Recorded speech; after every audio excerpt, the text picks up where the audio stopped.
Ladies and gentlemen, welcome to Esteemed FaceTime with Leaders, an initiative by World Development Corporation. I'm Sunny Pancholi, anchor at World Development Corporation. FaceTime with Leaders is a platform for industry titans to share their experiences, thoughts, ideas, and best practices in order to inspire one another and future leaders. In a nutshell, we attempt to encapsulate the multi-decadal learnings acquired by these industry leaders. We also hope that by conducting these FaceTime with industry stalwarts interviews, we can bring together a global community of eminent personalities. By bringing together such visionaries on one platform, we hope to play a part in inspiring the lives of other leaders. Great learnings from great leaders undoubtedly assist everyone by identifying, nurturing, and using the trade secrets that are proven success formulae for many. And this is what we achieve with these sessions that are a gathering of industry stalwarts and a knowledge-sharing community. We have one such industry heavyweight in our today's session of FaceTime with Leaders, Mr. Manoj Kumar Singh. A warm welcome to FaceTime with Leaders, Mr. Singh. Thanks, Sunny. It's my pleasure to be here. Pleasure is ours, sir. Mr. Manoj Singh is a business head with work experience of 22 years, possessing expertise in delivering consistent results through teamwork, strategic planning, and implementation. He has held various managerial positions in several companies such as CN Water Systems, Ion Exchange India, Praj High Purity Systems, Crane Process Flow Technologies, Forbes Marshall, SHV Energy, and Pharma Lab Marketing Division. Currently, he is designated as Director and Business Head at Parks Environmental Technology India Private Limited and is responsible for proposals, sales, profit and loss, planning and execution, setting and achieving targets. So, Mr. Singh, could you let our viewers know about your journey of becoming Director and Business Head at PEX Environmental Technology India Private Limited? Yeah, Sunny, I think thanks for asking me this. Actually, I was very fortunate enough to start my career in the water treatment industry. Though it was not planned, but it such happened that my first job, was with a water treatment company. And being a chemical engineer and having a very strong fundamental in the basics, it was natural for me to take up the first assignment in design and engineering. I started my career in a small company in a group called Nishotech way back in 2001-2002. I benefited from the open culture and also the exposure to various departments. In my early years, I started visiting companies, initially with the directors and later on my own. This helped me understand the client requirements better. Later, as I developed the relations within the industry and also within my own company, I got exposure to the entire project life cycle and understanding of the water treatment projects as well. When I look back, all this helped me understand my own likings. And I started enjoying the process. And this further helped me to provide better solutions to the client needs and also to help them in choosing the right technologies as per the requirement. So I was there for initially 2 to 3 years, and in between, as my exposure grew, I got new opportunities and moved out to some companies like you mentioned, Pharma Lab, SHV Energy, Forbes Marshall, which provided me different roles and responsibilities. Later, my ex-boss at Nishotech asked me to rejoin because I had very good relations with him, and in a way you can say he's my professional father. So he asked me to rejoin, and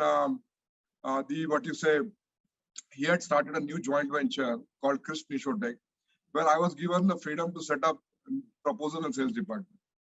So from a 2-person department, I ventured into hiring, training, fresh engineers, and I set up the entire proposal and sales department. And within a span of 5 years, I grew the company to a certain level where it was self-sustained. Okay, and there were more than 10 people reporting to me. And I developed the skill sets to run a business at a very early age because I got the exposure and I got the guidance from my boss there. So my ability to pick up the right people for the right job, groom them, and work as a team helped me in this process. Later, in 2012, I quit Krish Nishotek because I had little bigger ambitions. So I went on to work for much bigger companies like Crane Process, which is American MNC, and then Ion Exchange India Limited, which is a multinational company, which is an Indian multinational and one of the great company in the water treatment domain. So I learned the best practices there, the strategic planning processes, and the execution on the strategic planning on product as well as on the project level. So these two bigger organizations taught me the world scale. Okay. And then later, like you always are very much closely, attached to the company where you started your career. So I joined Krish Nishotek back as a business head. Okay. So then I was there from 2018 to 2021. So my ex-boss wanted to stabilize the sales and execution. So that was the task given to me. So I achieved that in 3 years. And because of my expertise in the water treatment field, I have seen a lot of projects where the exploitation of the resources has been done, which is almost mindless exploitation. So I always had the knack, or I had the longing to work for an environmental management company to understand how we can reduce the impact for any project. So it was a natural progression for me to come to an environmental technology company like PAIX. And when the opportunity came, I latched on to it. Okay, PAIX basically is a Dutch company and a pioneer in the field of anaerobic digestion technology. It enables industries to reclaim biogas, and it's been doing that for 60 years, when recycle and reclaim was not even in fashion. Okay, so I think it is the right time for all the industries in India to start implementing such technologies. And I feel if I can catalyze this transformation and make an impact to change the mindset, I would have done my bit to reduce the emissions and to make this world a better place. Rightly said, Mr. Singh. So you pursued a diploma and a bachelor's degree in chemical engineering. Later, you pursued an MBA in marketing management. So was it a transition or means of upskilling yourself early on? A bit of both, I can say, because when I started my career, I was always, because I had a very great academic record. Okay, I was almost in the top 10 in school, college. Okay, so I was always under the impression that I possess the current education and technical abilities that are sufficient to take me places. Okay, but however, like I said, I was fortunate enough to work for a small company. So that gave me the freedom and exposure to work for various departments. Okay, and here I quickly realized that the corporate world, in order to succeed, just having the knowledge to perform your own duties is not going to help. It's not enough in a sense.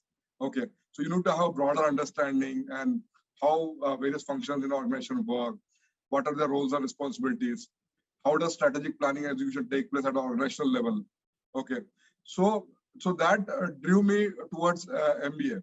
Of course, the initial was to do a full-time MBA, but I did not possess the resources or the time because my dad had retired by that time. Okay, so I pursued an executive MBA along with my job, but I feel that executive MBA gives you exposure. Okay, while working, you can implement those things when you are learning, because if you are only learning and you don't implement, you tend to forget the concepts. Okay, so I was fortunate that I was working for a small company. Whatever I learned in the MBA, I was able to come back and I was able to at least implement some part of it or understand it better because of my real-time work and real-time responsibilities. So I think it was a very natural, and now when I look back, okay, I always feel that I did this at a very right age because I was able to reap the benefits later in my career. Rightly said. Could you share your success mantra for our viewers today? See, everybody talks about what you say, the mantras and all. But what I've seen is that if you are having an empathy towards your client needs and your dedication to serve them, okay, you, what you say, build a very good relationship and trust. Of course, you need to be profitable. Every project needs to be profitable. You need to work for profit. This the client also understand. You're not going to do it as a charity. But if you are having the empathy, the client gets that, and then he trusts you. And once you have the client trust, okay, all the other things they just follow, and it becomes effortless. Because I think trust is the what you say a very important thing between a client and a vendor. So this I learned very early in my career, and I established relationships in the industry which helped me whether I was in one organization or the other. Okay, those people who always what you say laid their trust in me, okay, helped me, okay, whether I was selling one equipment or the another equipment, those people became my brand ambassadors, okay, and my trustworthy people, okay, to get the early breakthroughs in the industry. And then I realized very early that being a good student and the ability to keep learning throughout your career is very important. So I kept on learning one or the other thing, and wherever I got the opportunity to implement those learnings, I did that in my organizations. And I also realized very early that developing teams and people to support your organization is very important, because alone you can do only limited things. With a team, you can do wonderful things. So, and the what you say, just to summarize, so client empathy, strong client relationships, being a good student, being a good team player, and to top it all, okay, being a good leader. Okay, these are my success mantras. Bang on, sir. So to summarize for our viewers, first thing is empathy. Second thing is trust. Keep learning, never give up, and amalgamation of all these things could lead you to a successful leader, I guess. Yeah, definitely. Thank you, Okay. sir. Yeah. So, Mr. Singh, when did you develop an interest in the field of ESG? See, basically, the back of the mind, it was always there. Okay, seeing last 22 years, what has been done in the industry, exploitation of the resources. I have seen certain industrial belts wherein we started, like there were bore wells and we started getting water at 20-meter level. And after 10 years, when I went back, okay, the bore wells were at more than 100-meter level. Thank God. So the water level had dropped to such an extent. So imagine the plight of the nearby villages and the community there.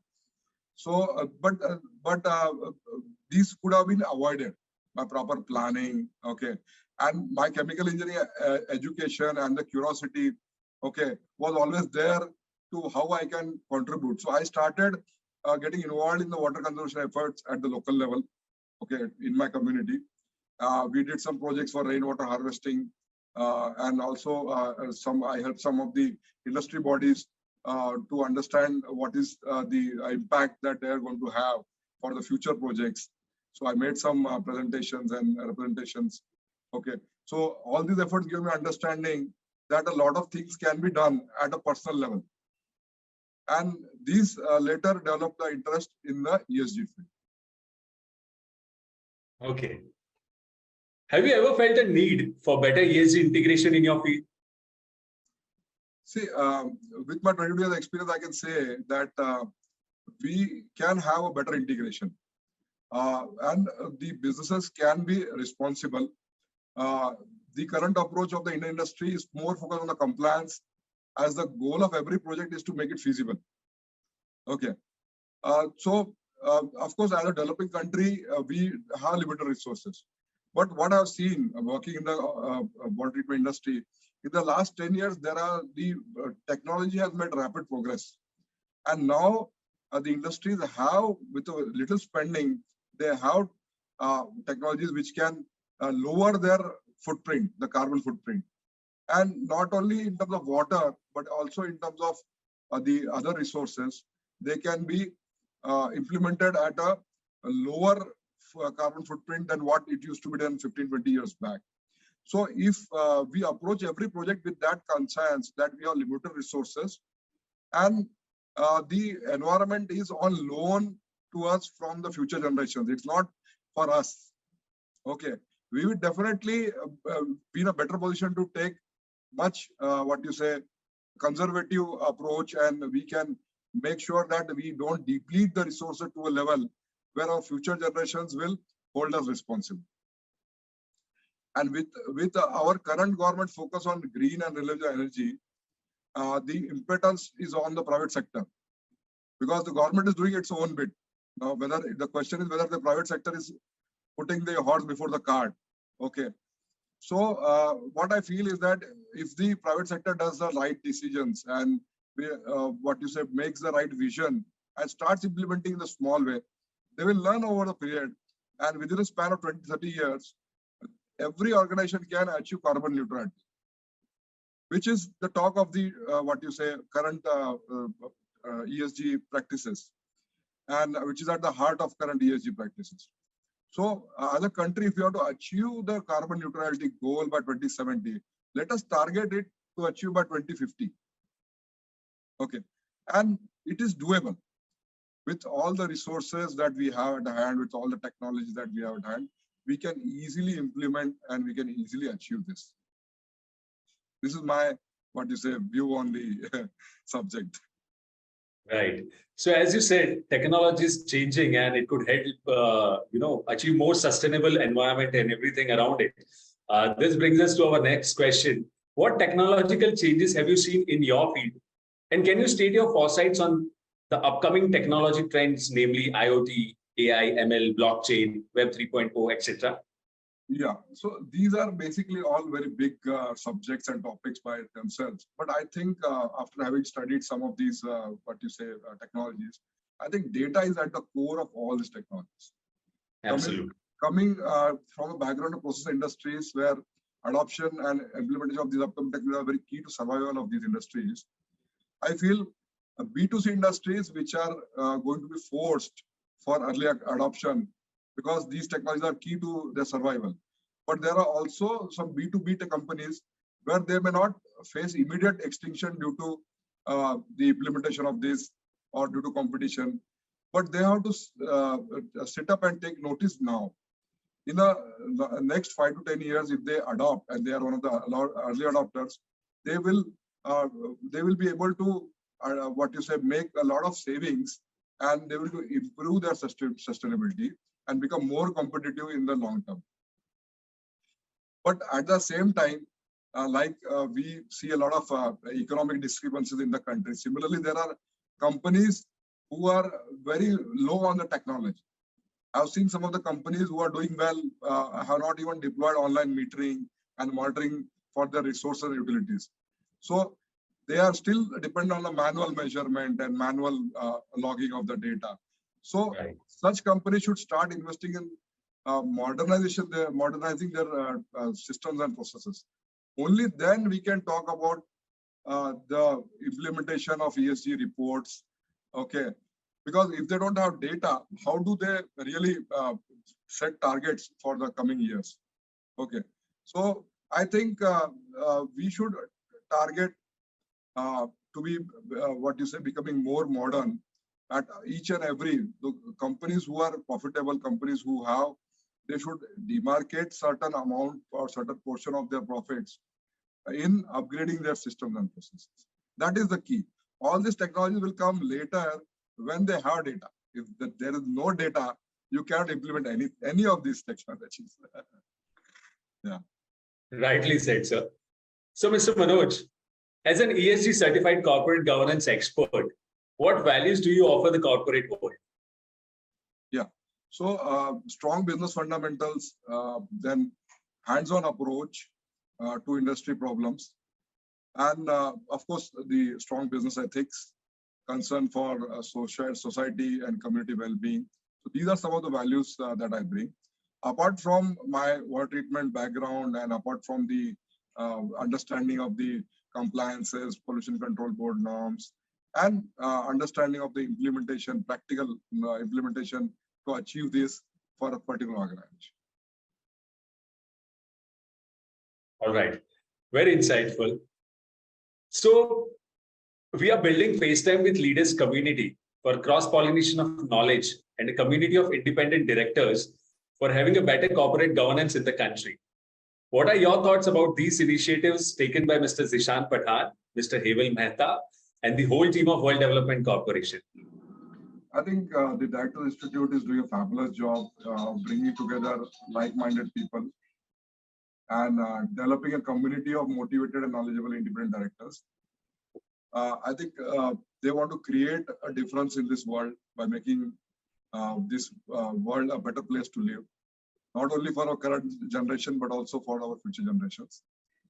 I think the independent directors, if they are knowledgeable, okay, they would be sitting right at the top of the new organizations or new companies, and they would steer this organization towards not only a compliant business community, but also towards sustainable businesses and business community. It is, I think DI is doing a great service to the industry and to humanity in the long term. To the entire humanity, I can say, in the long term.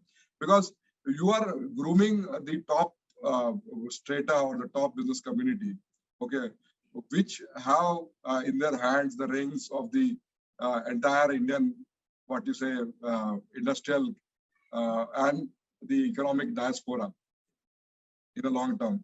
So if we steer this, what you say, country to a greener and a sustainable future, okay, the future generations are going to be thankful to us, and we will leave a legacy.